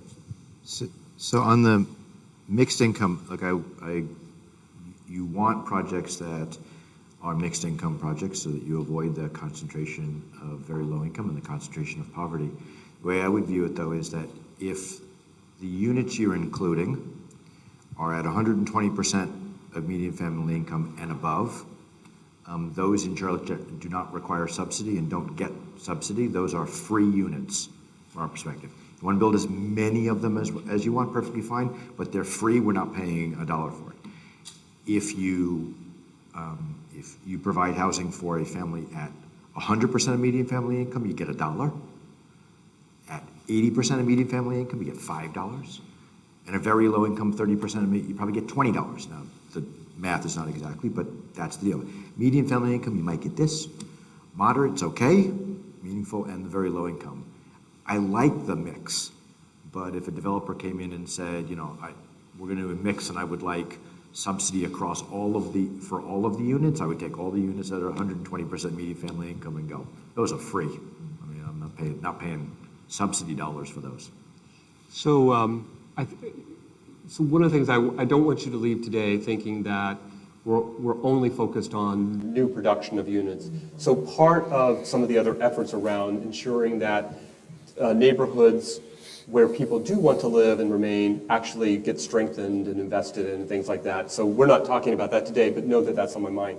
But one of the things that a data point for you is that so Raj Chetty did some research out in Seattle where they took the vouchers that the Housing Authority had and they mapped Seattle, Kings County, and said, where are the higher opportunity areas? And what happens if you have two groups? One, a control group where you give them no information about where to take their voucher and move, and another where you actually give them information about higher opportunity areas. You do some landlord outreach, and you give them moving expenses to be able to move to those areas. What happens? In the case with a control group, about 15% move to an area of higher opportunity. I don't know the exact number off the top of my head, but somewhere around 80% of the group with treatment, in other words, knew about the area, chose to move voluntarily to those areas. Even though they might have transportation issues or might be separated from a family, they chose to move because they wanted something different for their families. And so I think, I do get this a lot, like, well, in the 60s and 70s, African-American or 50s, 60s, there was a lot of bonding, social capital amongst African-American communities. You're breaking that up, or that's disappeared. I think in many cases that has disappeared, some because of intentional systemic racism and issues, others because that's not the way the world works anymore. We can't go back to that. So I'm not ignoring it, but I do think what we're trying to do in the community is give people choice to move, not demand that they move, and give them information to make informed choices. On the issue of NIMBYism, we are working on some ideas around campaigns, but I'm also working on some ideas around, and I was talking to a group earlier today, there's some science around the way that the brain works, around bias, around behavioral economics and things like that's the next level of work that I want to bring in, is the real, how do you get people through messages, the messenger, all of these different things, to get them to see themselves as almost like fictional family? What would you do for your family? What would you do for your literal family that you might extend to others? And it extends not only to housing, but also to issues of social capital and networks and relationships. So there's a lot more at play here. I promise we won't keep the microphone right here in this little section, but all of you have talked about this really great success in bringing more people to the table. Businesses, houses, faith communities, individuals who are making donations or bringing land. Who's making those asks? Who's running the campaign, and how is that continuing? Is that LISC doing that work, or is it a group that you formed, or is it you, Dan? Dan gets to drop in. By the way, it's great. Every now, we're here from Charlotte, we get to be provocative. Every now and then it is good for people from outside to come in and poke and get to leave. Get on an 8 o'clock flight and go home and leave you to. But that's what happened to us. We had people come in and poke us and give us ideas. Dan come from New York and tell us something, a perspective we didn't have. But I would say, I think I can say that the foundation led many of the conversations and literally put the packets together, convened people, and then primarily through the Bank of America and their representation on a committee that we have that's looking at opportunity issues, convened the financial service sector and talked to them about what the opportunities might be. But for the most part, I think even Bank of America wanted to take a step back so that, BB&T or Ally did not want to be at the table feeling like Bank of America was going to get the credit for things or was telling them what to do. Mm-hmm. So in that case, Bank of America may have been informing us and helping us, but they needed a neutral party at the table so that Ally felt comfortable that they would get their moment to shine. And that's the other thing we've done. Every company that has made a contribution has had a celebratory event tied to their contribution. And so they had their moment, they had their PR, they had their press release and everything else. And we had them all along the way. It wasn't just one big event. It was Bank of America's Day, it was Wells Fargo's Day, it was Atrium and Novant's Day, and things like that. Also, you're in a place, Charlotte's really interesting in that the affordable housing issues are really, banks are going to be sitting at the table if you don't have the financial institutions. It's not necessarily where it starts, but financial institutions are very, very early in the process. And Charlotte, Wells Fargo and BB&T and Bank of America, what's really interesting in Charlotte is that while that's the headquarters of the organizations that are extremely competitive on social issues within Charlotte, there's just not it's a different cultural situation that, quite frankly, I'm in New York, and that's not the case for financial institutions that are headquartered in New York. There is not the same collegiality and view of Charlotte as a home office that exists in Wells Fargo and Bank of America and BB&T and so forth. And so it was an easier place to have those convening and collaborative pieces. And so yes, you had Bank of America saying, let's not have us up on the table doing, because we know that Wells Fargo is not going to come to the Bank of America event any more than I want to come to the Wells Fargo event. So let's just, both of us step back and know we're going to be at the table ourselves. That's different. There's less, in Charlotte, there's very little grandstanding among the financial institutions because they've lived there so long, what goes around comes around in that place, and so you don't do that. Good evening. I just want to say this has been great and informative. I came here a little bit late, but I wish I didn't now. So just real quickly, one of the things that has been interesting is that we're seeing seniors really just outpace their retirement funds. And of course, some didn't plan at all, and they're living off of only Social Security. It's a big problem, and folks are living much longer. Has there been any thought to setting aside funding within this fund specifically for that senior elderly group that typically doesn't want to live in this sort of environment with family, the family properties? I will say that is a great question, and the work that we did is, which made it even harder, was we had to figure out what is our target, because you can't solve all problems for everyone.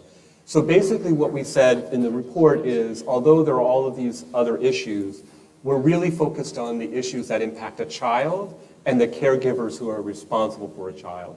So the majority of our efforts have focused on a family unit and the benefits to that, and not necessarily either singles or the elderly who might not be directly caregiving for a child. But, so I don't have a great answer for you on that position, on that piece of it, Pam? Yeah, and we certainly have not set aside any portion of our housing trust fund for senior developments only.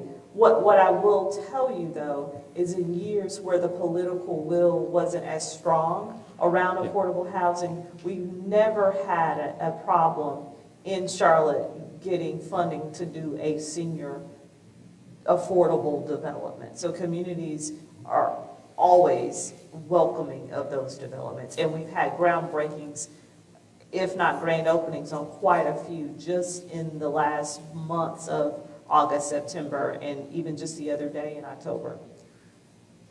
I agree. Seniors have not been a carve-out piece. I think as we go forward, it's one of the elements that we need to be wrestling with and thinking about. I would just, a separate topic, just call out and plead for some focus in that, in particular, for individuals who are reaching retirement who have a decision. It's just a pet peeve of the business that I run with CDFIs around your decision around Social Security. Just as an aside, right, if you look at low and moderate income individuals, 80% median family income and below, and you look at that as a population, in retirement, 90% of all the money they will have to spend going forward, on a going forward basis will come from Social Security when you make the decision. You have a decision when you reach 62, 65, 68, et cetera, whether or not you are going to opt into Social Security.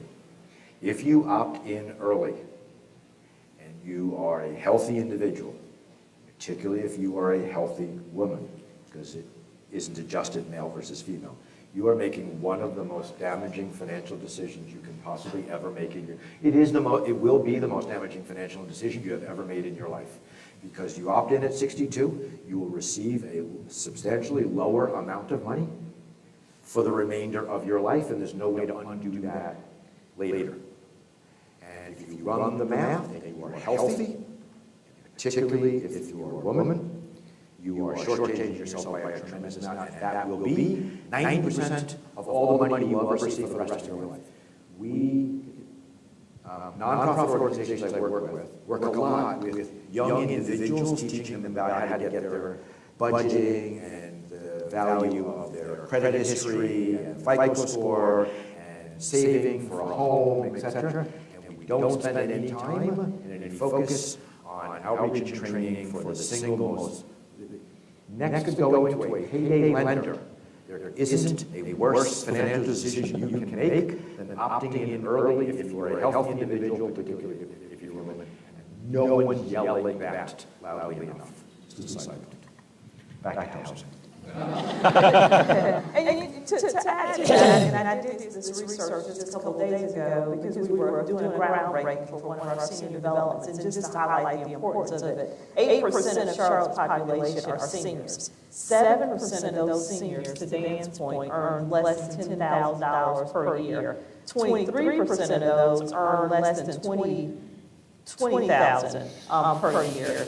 And the current median household income for seniors is $39,000. So you can see the need for affordable senior housing just in Charlotte alone. And it'd be interesting to see what those stats are in other cities across the country. Just as I run my core business is lending to financial institutions like community development financial institutions like LISC, and we have capital at 260 CCFIs across the country. We're actually working with a few local CCFIs on a program that will make a loan to an individual who thinks they can't delay the decision about when they receive Social Security because it could tide them over to a later point when you run the math.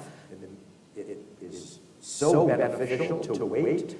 They have enough money to be able to pay back the loan. Now, we're really trying to figure that out. It's really complicated.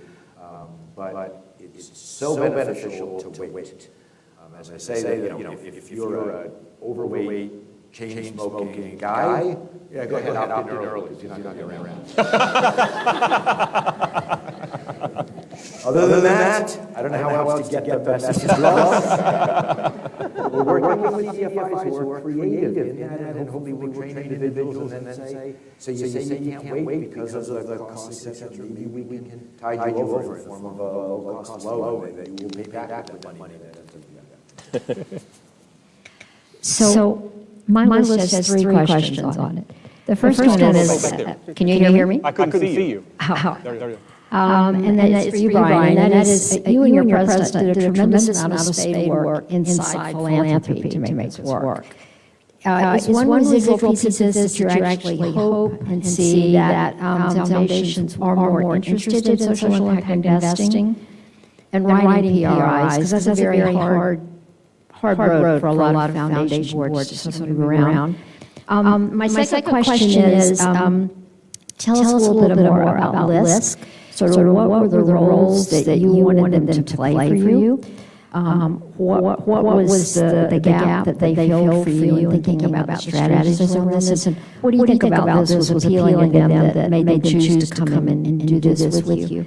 And the third question is, I know you have many people looking at this model from all over the country because it's a really intriguing world. Sort of what are the 5 things that you tell any community they have to have in place in order to really get this moving and think about moving this planning forward in a very successful way?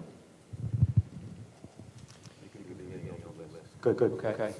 So on the, absolutely one of the goals of this is to build a muscle within the community. So the community is fantastic at giving out grants. We have great foundations, I think I mentioned this earlier. Everybody's used to making a big splash with a gift of some size. Very nascent, very new in the ideas of PRIs. I mean, Ford Foundations and Kresge's, they do this all day long. MacArthur, we don't. And so part of this whole exercise is how do we build a muscle in the community to think broadly about the assets that you own and control, some of which you're going to want to give out as grants, some of which you invest in the community or you invest in different ways. It was actually a huge learning process even for our board, because our $5 million that we put in is earning not 7, 8, 9, whatever we can get out there, which is probably more realistically these days, 5 or 6. But they're going to take 1 on some of it, maybe 2 if we take an equity position, but at most probably 1. And so 1%. And so that's been a difficult issue. So absolutely, we want philanthropy to mature in Charlotte, because right now there's a good amount of it, but it's still in its infancy in terms of how it thinks about all of the assets that it owns and controls. So why LISC? So what we knew we needed was the skill set of a community development financial institution, or CDFI, that A, had a deep experience in affordable housing and making projects work. 2, that had a track record of lending and investing their own money into affordable housing projects, making those projects work and getting the capital back. To run a fund that we would do in the private sector. And the third part about a CDFI, it is neither a city or a for-profit institution. You put a for-profit organization in that role, and there's going to be questions about whether or not they're doing it for their own and making money and so forth. And if you put a city agency in it, then there's a political pressure or questions around that element. So you needed a nonprofit independent entity. That entity had to have experience in affordable housing, deep experience in affordable housing, and they had to have a track record of putting their own money in and getting that out from a managing perspective. Now, there are a number of organizations that could do that. There are only 2 really that have a national footprint, which are LISC and Enterprise, which are the first ones that come to mind. We thought of lots of other ones, and ultimately decided that the right sweet spot for us was LISC, but it was definitely going to be a CDFI. Why did LISC do it? I would best describe it as we made them an offer they couldn't refuse. Look, Bank of America is one of their largest investors. Wells Fargo is probably one of their largest investors. When your largest funders and largest investors have a need that aligns with your mission for existence, which is affordable housing, you really can't say no. But I would say that there has been learnings on all sides. It has not been smooth. It has not, we've been here, we have these moments. And by the way, I do want to leave, one of the things I would like to take away from this is, it sounds like it's been smooth and that we've raised all this money.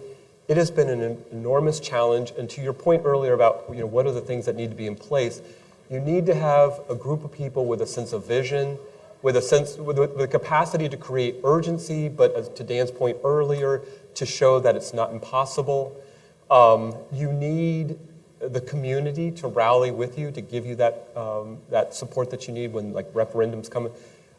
There have to be a lot of ingredients, and there has to be the sense of perseverance, because there are moments when, over the last couple of years, where I've just wanted to, it's not worth it. but you wake up the next day and you're like, okay, I have a fresh view of this. Amen. How many times have we started off conference call update with, okay, everybody, we are building the plane as we're flying it. Okay, there are going to be, let's just not crash it, but we're going to improve it as we go. LISC is a fabulous organization and the right choice for it, but didn't know Charlotte. I mean, you're moving to a new market that has different challenges, different organizations, and so there's lots of learnings there. And we didn't have a map for having all the corporations together and trying to cause all the developers in every housing project to go through a single door. It's not an easy process. And they keep telling us that, well, we're used to doing this, but we're used to doing it in communities where it takes 3 years or something like that to build we're trying to build a fund in a year and get things in the ground. So it's been a real, it's not, I mean, offline we can talk about sort of why never to do this. But, but publicly we say, do it.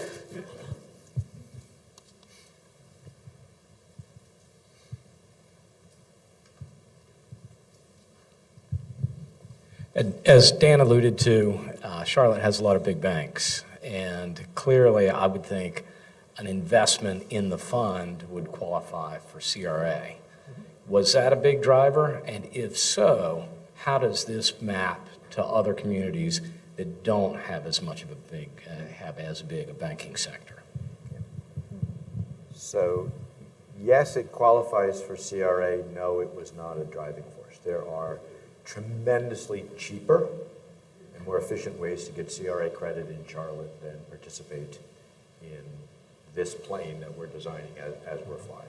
So yes, we'll submit it to our CRA folks and they'll get CRA credit for it, but none of them were at the table when we decided to do this. None of them were at the table to decide how much we're going to do this. It was not a CRA, it was not a CRA play. I think that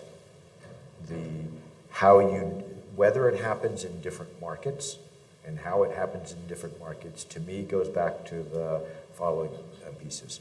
One, it has to be the driving issue in a community. If it's the second, if affordable housing is the second, the third, the fourth, or the 10th related issue, it's so costly. If it's not viewed as a tremendously important thing, you're just not going to get the will. But it also has to be at a size that does not make it impossible, like I fear is stymieing things in the Bay Area. That's one. Two, you have to have the public sector in the form of the city be willing to take a leadership and incur the pain of allocating the resources, and if required, say, look, this is going to cost. This is going to cost everybody. It requires them to then come to the private sector and say, if I'm going to climb out on that limb, you're going to have to meet me on a halfway basis. And then have institutions and corporations willing to do that. And then lastly, you're going to have every foundation in that marketplace, corporate or not, realize that affordable housing is the priority, that they're going to have to shift resources to. And then lastly, you need to involve and pull in experts, subject matter experts in the place. That last part is the easiest. But if you do the other pieces, yes, if you can't do those other pieces, then I don't think it gets there. I think we have time for 2 more questions. Some over here, and then if anyone else has a burning question. With maybe the exception of some communities in the DC metro area, I think that a lot of communities in Virginia have a long way to go in terms of making housing the top priority. You just said that if that's not the ingredient present, it's not going to work. You know, there's a lot of localities where, you know, the unwritten, but almost official but unwritten rule is, you know, a bias towards home ownership and against rental, a bias against affordable housing. So that's from the government sector, from the business and private sector. There's not a lot of communities that have as much support from the business community and from the general public. So what is it about Charlotte that's special where housing rose to the #1 priority? Yeah, I'll start. So affordable housing became the lack of affordable housing statistically became such a problem in Charlotte that corporations literally were facing that as a problem in filling jobs with individuals that had a place to live. When you get to that level, the two pain points I see for affordable housing generally that cause a community to go, oh my God, we're seizing up, is visible homelessness, where every resident has to face it because it's here, or two, such a lack of housing that people can pay for that they're unwilling to come and able to come and take a job because that job doesn't pay for the housing. And that literally causes the economy of that area to begin to seize up and not grow as it otherwise would. That's how it became that bad in Charlotte. And then you have the well. Now, I don't mean to be such a pessimist as saying unless it gets to that place, there's no hope for addressing affordable housing. There are lots of affordable housing programs that we do in communities through community development financial institutions, and you can make incremental progress, but to do the reason Charlotte did what Charlotte was able to do and get all of the foundations, all of the corporations, and is the problem was that bad. Yeah, I would simply say we started to have this perfect storm, right? So the work that the foundation was doing around Leading on Opportunity, we had lots of redevelopment occurring in Charlotte, add to what Dan just said, and then we had the unfortunate Keith Lamont Scott shootings, right? And so that was one of the most contentious city council meetings that I remember in my career. And the public came out and they spoke, they were angry, they were scared, and affordable housing rose. They said they wanted 3 things, right? They said they wanted increased safety, trust, and accountability with police. They said they wanted good paying jobs. And they said they wanted those good paying jobs because they could not afford the housing. Affordable housing kind of rose to the top. On a personal level, I felt like a tipping point for the community. Just in my neighborhood discussions, you would start to see, they'd start to say, hey, I saw that they bulldozed that apartment complex that was over on blank blank street, and it seemed like it was pretty affordable. And then they would say, where do those people go? Like when they bulldoze that, and that I think when people are talking about it at little neighborhood get-togethers or a dinner or something like that, that's when I know that there's something's brewing. When they start to ask, where did those people go who lived in that apartment? Because you see that all over Charlotte. I'm sure you'll see it like here in Richmond. It's like suddenly an entire block will be mowed down. Trees are being knocked down. You know, the things that we take pride of in Charlotte around our tree canopy, we're rapidly losing those because it's, a new Target's going in, a new apartment complex, whatever it is. And so when it gets to that point where you're talking about it at dinner with people who don't know what you do for a living or aren't as thoughtful about the work that you do, that you think the world revolves around your work. By the way, I'm always reminded of that. Like, I think this report changed the world, and my wife reminds me that nobody's talking about it out, That's when I think things have really gotten to a point where you've touched a nerve. Thanks to each of you for an extraordinary discussion. And I know this question is what's standing between us and the wine that I'm sure that Bob has ready, so we can happily take it offline. But I'm curious, in particular, Dan, your view on the possibility of opportunity zone equity to make up some of the delta in the decreasing value of LIHTC. That is not my area of expertise. We can take it offline. Yes. No, I'll. If you've got a short response, I know Pam has got to get to the airport, and I'm very conscious of Okay. So I think there are lots of tools that, and some of which we talk about here, to address the gap in affordable housing. Generally speaking, I am extremely pessimistic about the use of opportunity zone funding to deal with affordable housing. And the reason is simply put that what opportunity zone tax credit is basically says that the value of that, the value is that when you make profits in an opportunity zone, that you don't have to pay taxes on those profits. So you buy a building, when you sell it for a huge gain, you don't have to pay any taxes for that. The core economics of an affordable housing deal does not have a capital gain in it. There isn't profits there of a capital gain nature unless you do affordable housing, you wait till the compliance period is over, you raise all the rents, kick everybody out and sell as a profit, and therefore I do not view opportunity zone.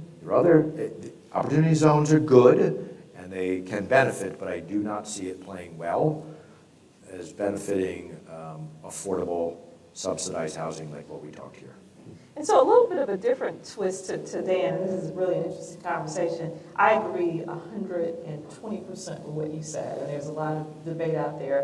What I think, though, that cities can learn is, so we talked about this one door and placing developments in areas of opportunity. I think it's incumbent upon cities to look at when and where, and I would urge us all to place these types of affordable developments in opportunity zones while we have the opportunity, so that we don't price residents who live there now out, and we really recognize that we need to do it now. Right. So looking forward, we should spend an hour talking about what the best practice overlays are on determining when we should be making opportunity zone investments and when we don't, for the benefit, and what cities can do to cause opportunity zone investments to be good and helpful as opposed to being harmful. The short answer to your question, though, is can it play a big role for boosting subsidized affordable housing? And I haven't been able to figure it out yet, but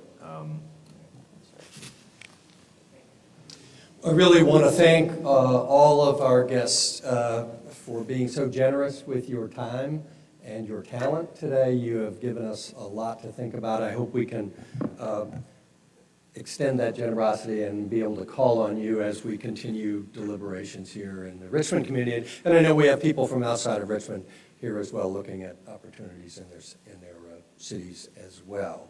So please join me in thanking the panelists. I know Pam has to get to the airport. I think our other guests can stick around for a little while. We have a reception outside. Please stay around and let's talk a bit about what we've heard. Awesome. Thanks, guys. Thank you. Pleasure. You in Charlotte. Yes. Your second home.